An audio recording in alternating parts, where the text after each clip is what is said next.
Dunia inakadiriwa kuwa na watu zaidi ya bilioni 7, huku maelfu ya watoto wakiendelea kuzaliwa kila siku.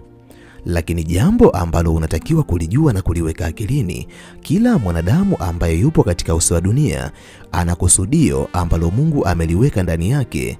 Wapo baadhi ya wanadamu ambao wamefanikiwa kugundua kusudio ambalo Mungu aliwaumba ili waje kulitimiza. Yaani mimi, Mungu aliniumba ili nije kuwa nani katika uso wa dunia.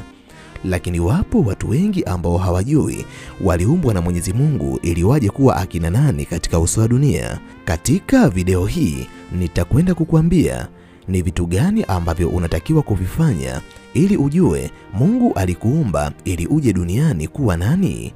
Kama nawe ni miongoni mwa watu wanaotamani kujifunza kuhusiana na jambo hili, basi video hii imetengenezwa mahususi kwa ajili yako. Ili uendelee kujifunza mambo mbalimbali kupitia video zetu, jiunge nasi kwa kusubscribe katika chaneli hii ya Fafanuo Media. Hapo utakuwa wa kwanza kupata video zetu pindi tunapoziweka kwenye chaneli hii. Hautajutia MB zako, kwani mara zote tunajitahidi kuwa bora zaidi ya jana. Asante, enjoy. Vifuatavyo ni vitu ambavyo unatakiwa kuvifanya kuanzia leo ili uweze kujua wewe ni nani na ulizaliwa katika uso wa dunia ili uje kuwa nani na uweze kufanya kazi gani. Namba 1. Penda kufanya ibada maalumu la kumuomba Mwenyezi Mungu akufunulie kusudio lako la maisha. Kwa kuwa kila mwanadamu amezaliwa akiwa na kusudio ambalo Mwenyezi Mungu ameliweka ndani yake ili aje kulitimiza katika uso wa dunia. Kuna nyakati ambazo wewe unaweza kuwa unaishi haujui kusudio gani ambalo unatakiwa kulitekeleza katika uso wa dunia, yani wewe ni nani katika uso wa dunia. Na mara nyingi endapo hautaliishi kusudio lako, huenda ukaishi maisha mabaya au maisha ya kimaskini, kwa sababu miongoni mwa vitu ambavyo vinaweza kutofautisha maisha ya matajiri na maisha ya maskini, matajiri wengi wamefanikiwa kujua walikuja duniani ili waje kufanya vitu gani, lakini asilimia kubwa ya maskini hawalijui kusudio ambalo lipo ndani yao. Ndiyo maana wanaishi kwa kugusagusa vitu mbalimbali, hawana msimamo wowote katika maisha yao.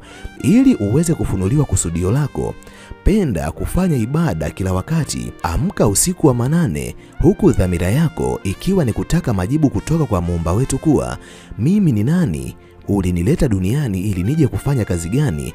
Mwenyezi Mungu ana maelfu ya njia ambazo anaweza kuzitumia kukuonesha majibu na ukaweza kubaini wewe ni nani. Mungu anaweza kukupa maono kupitia ndoto, ama kupitia sauti ambayo inazungumza ndani yako, ama kupitia sauti za binadamu wengine.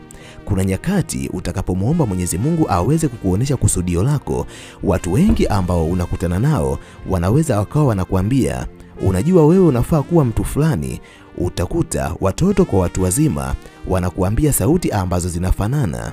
Na kuna wakati ambao unaweza kuwa umelala kupitia ndoto mbalimbali ukajikuta unaota vitu vile vile ambavyo binadamu wa kawaida wanakuambia, na hata sauti ambayo inanong'ona ndani yako ikawa inakuambia hivyo hivyo.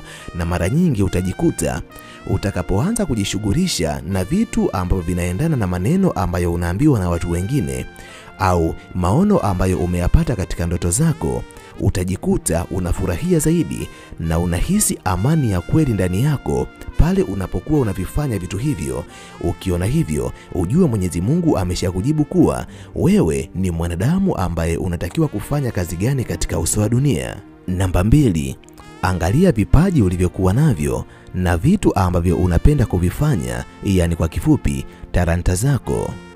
Miongoni mwa vitu ambavyo unatakiwa kuviweka akilini ni kuwa kila mwanadamu ana vitu ambavyo anavipenda, lakini kila mwanadamu ana vipaji vyake. Asilimia kubwa ya binadamu hawayaishi makusudio ambayo Mwenyezi Mungu aliyaweka ndani yao, kwa sababu wamepuuza vipaji ambavyo walizaliwa navyo. Kusudio letu wakati mwingine huwalipo katika vipaji ambavyo tunavyo katika maisha yetu. Inawezekana wewe ni mtu fulani mkubwa katika hii dunia, na ukubwa huo ungetokana na vipaji ambavyo unavyo, lakini umepuuza vipaji vyako na unajikuta unaishi maisha ambayo si maisha yako. Ukisoma kitabu cha Warumi 12 mstari wa 6 imeandikwa, basi kwa kuwa tuna karama zenye tofauti kwa kadri ya neema aliyopewa kila mmoja. Ina maana Mwenyezi Mungu alimpatia karama kila mwanadamu ambaye yupo katika hii dunia, na karama ambayo umepewa na Mwenyezi Mungu ndilo kusudio ambalo Mungu ameliweka ndani yako, na unaweza kutumia kusudio hilo kuyabadilisha kabisa maisha yako. Hebu jaribu kutafakari, unadhani wewe ni mwanadamu mwenye kipaji gani? Ni vitu gani ambavyo huwa unajisikia raha unapovifanya katika maisha yako? Unadhani unafurahia zaidi kufanya vitu gani kwenye maisha yako? Je, ungependa kusaidia watu katika nyanja ipi? Kuimba, kufundisha, kuandika, ama kufanya kitu gani ambacho unadhani unaweza kukifanya? Mara nyingi makusudio yetu yamejificha katika vitu hivyo. Ajichunguze, fanya meditation, utaweza kujua siri ambayo imejificha ndani yako, na baada tu ya kujua siri hiyo, utakuwa ni mwanzo mpya wa mafanikio ya kweli katika maisha yako, kwa sababu unakwenda kuliishi kusudio la kweli ambalo Mungu aliliweka ndani yako. Namba 3, tafakari juu ya ndoto zako na maono yako ya maisha. Ukisoma kitabu kitakatifu cha Biblia, Yoeli 2 kuanzia mstari wa 28, imeandikwa, wazee wenu wataota ndoto, vijana wenu wataona maono. Mungu huongea kwa ndoto na maono, hasa ukiwa na moyo wa kumsikiliza. Miongoni mwa vitu ambavyo unatakiwa kuvizingatia kuanzia leo ili uweze kujua wewe ni nani na ulikuja duniani kufanya nini. Zingatia maono ambayo unayo katika maisha yako, lakini fuatilia wazee wanaota ndoto gani juu ya maisha yako, kwani Mwenyezi Mungu anaweza kuzungumza na sisi kupitia ndoto na maono ambayo yanajitokeza katika maisha yetu. Penda kuandika ndoto na maono yoyote ambayo yanajirudia katika maisha yako, kwa sababu hayo maono na ndoto ambazo zinakuwa zinajirudia katika maisha yako ni vitu ambavyo vimebeba kusudio la kweli katika maisha yako. Ni vitu ambavyo ndani yake vina ujumbe wa kweli ambao utakapojaribu kutafuta tafsiri yake, utaweza kulijua kusudio la kweli ambalo lipo ndani yako, na utakapoweza kuliishi kusudio ambalo Mungu ameliweka ndani yako, huo ndio utakuwa mwanzo wa mafanikio ya kweli kwenye maisha yako. Namba 4, waulize binadamu wenye macho ya kiroho, je, wanadhani wewe ni nani?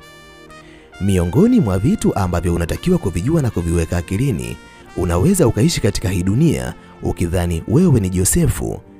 Josefu ni jina ambalo ni utambulisho ambao unakutofautisha wewe na binadamu wengine, lakini haimaanishi kwa kujulikana wewe ni Josefu basi unajua wewe ni nani.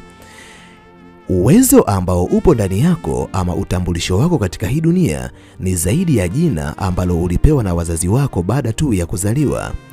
Wewe ni nani ni miongoni mwa maswali ambayo yanaweza kujibiwa na watu wanaoweza kuona katika ulimwengu wa kiroho, kwani wao wanaweza kuliona kusudio ambalo lipo ndani yako, na hawa mara nyingi ni viongozi wa dini ambao wana uwezo wa kutabiri na kuona vitu ambavyo macho yetu ya kawaida hayawezi kuviona. Ndiyo maana ukichukua kitabu kitakatifu cha Biblia, ukisoma Misali 11 mstari wa 14, imeandikwa, pasipo mashauri taifa huanguka, bali kwa wingi wa washauri huja wokovu. Hii inamaanisha wewe mwanadamu ni taifa la Mungu. Wakati mwingine kama hautakuwa na washauri, ni wazi kuwa utaanguka. Washauri ni akina nani? Kwa sababu wewe ni taifa la Mungu ambaye bado haujalijua kusudio lako. Washauri wako wanatakiwa kuwa wanadamu wenye uwezo wa kuona katika ulimwengu wa kiroho. Hao ni watu wanaoweza kuiona dhamira ambayo ipo ndani yako pamoja na kusudio la kweli ambalo Mungu ameliweka ndani yako. Mimi kwa leo naomba niishie hapa. Ninahitimisha nikiamini kuna jambo kubwa ambalo umejifunza kupitia video hii. Nikutakie wakati mwema na tukutane tena katika video ijayo. Asante, bye.